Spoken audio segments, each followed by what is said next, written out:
say shalva be'armenotayich. Oh, yeah,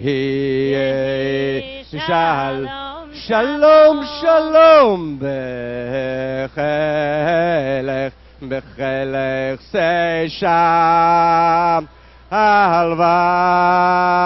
be'armenotayich. Shalom, shalom. It's a blessing. It's a blessing I give to myself. Shalva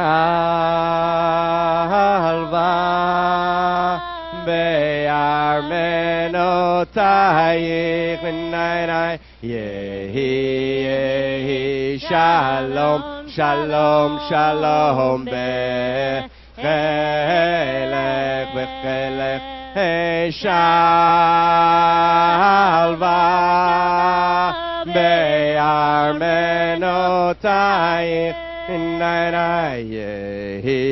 Let your voice go. Let it step into it. Behelech. Those of you still looking around, just step into it. Shalva.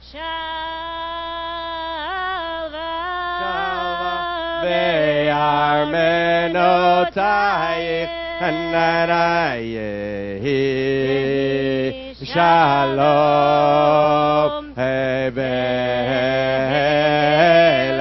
Behelech, say shalva be'armenotayich yehi shalom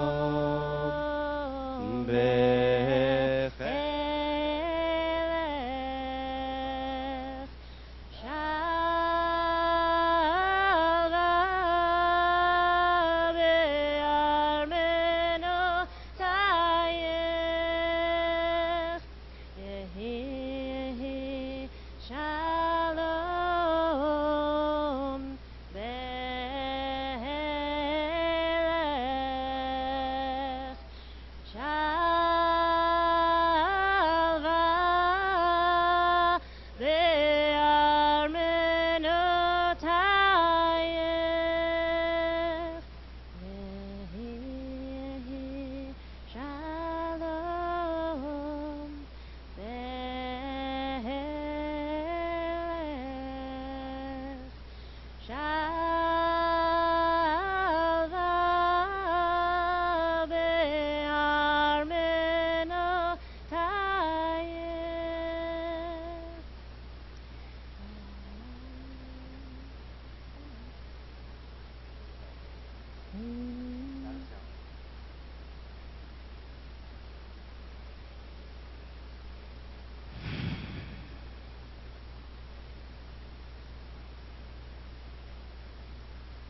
a blessing.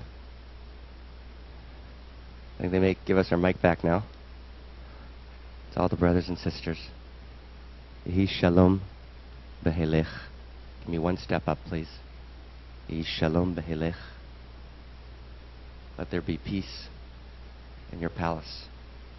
Shalva, deep tranquility and center. Ba'armenotayich, and the great expanses, grace and mansions of our lives.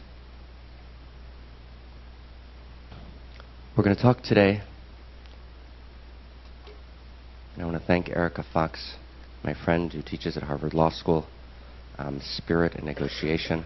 She's kind of led the movement in law in this country to bring spirit into law. She'll be downstairs in the exhibit room. People want to talk about the work she's doing in the world. We're going to talk today about Hebrew Enlightenment teachings, the Hebrew Enlightenment teachings of the Kabbalah, and particularly we're going to talk about one specific dimension of that teaching.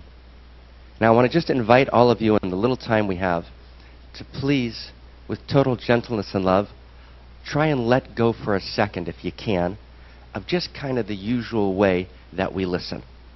Right? Kind of American spirituality as Israeli, right, where I live. I live in Israel above the Sea of Galilee. It's a place that spiritual movements occasionally emerge from. We walk on water, occasionally get crucified, and other such things. There's a kind of tendency, right, to go to sessions with a great desire to be, if I can make it into a verb, wisdotained, right? Wisdotainment, right? Wisdotainment is kind of a new, right, expression of the spiritual movement. So you kind of sit back and you kind of look around and you say, is he smart? Is it funny? Did I choose the right session? Right? Was it deep? You sneeze in the middle? I mean, all sorts of things happen, okay? So I really want to invite everyone, we're in silence of presence, right? I really want to invite everyone to hold the center and actually to let go of those questions, right? Let go of the kind of place where I kind of come in as a consumer, right, looking to buy, right, another product and seeing, are they satisfying me? Because that essential posture, right, actually is the first and most important obstacle to spiritual growth, right? There was a very, very funny discussion on Integral Naked about 6 months ago, which mentioned 5 of us who were teachers, and they were rating the teachers, were they enlightened or not? Okay? Oh my God, right? Now, of course. Now, anyway, so you follow? You follow? And I was just kind of step in, right? We're going to meditate. We're going to meditate on words. There's a seductive, gorgeous, erotic power, right, as words come down and weave themselves, right, into sacred structures. So we're going to play together. We're going to dance together, and just kind of step into it. Just kind of step into it. And if you can, just take the last second as preparation. En kedusha bli achana.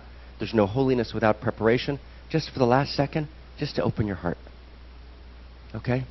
And if we can just kind of quiet the room down. There's still a lot of noise in the room. Right? There's still a conversation going on back there who came in late, who didn't know we were in silence of presence.